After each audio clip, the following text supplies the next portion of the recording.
Magdamag na nagbantay ang iba't ibang ahensya ng pamahalaan para masiguro ang kaligtasan ng lahat habang nananalasa ang bagyong Karding. Unang naglandfall ang super typhoon sa Burdeos, Quezon dakong 5:30 ng hapon nitong linggo. Habang papalapit ito sa second landfall sa bahagi ng Quezon Aurora area, ay bahagya itong humina ayon sa Pag-asa. Sa Maynila, nagsagawa ng preemptive evacuation ng DRRMO sa mga naninirahan malapit sa baybaying dagat sa Aplaya, Baseco, Tondo upang makaiwas sa pananalasa ng bagyo. Habang sa Malabon, inihanda rin ang mga relief goods at evacuation center para sa mga residente na kailangan lumikas at emergency vehicle para naman sa mga may stranded.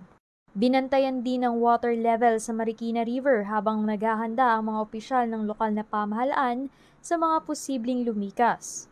Sa probinsya naman ng Quezon, ipinost ni Congresswoman Helen Tan ang kanilang pagre-repack ng mga relief goods para maipamahagi sa mga residente sa Reyna area at Polillo Islands. Siniguro ng opisyal na mas mapapabilis ang pagbibigay ng tulong sa matinding sinalanta ng bagyo. Ako si Jel Manalo, ang inyong Abante Teletabloid Reporter, walang inaatrasang balita.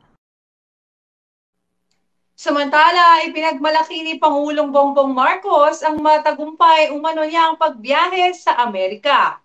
Kumpiyansa si Pangulong Marcos na makikita sa mga susunod na buwan ang bunga ng matagumpay na biyahe nito sa New York. Sa kanyang talumpati pagbalik ng Pilipinas nitong linggo ng umaga, sinabi ng Pangulo na naniniwala siyang makikita ng publiko ang magandang resulta ng pakikipagpulong nito sa mga malalaking negosyante sa Amerika na nagpahayag ng interes at intensyon na maglagak ng puhunan sa Pilipinas.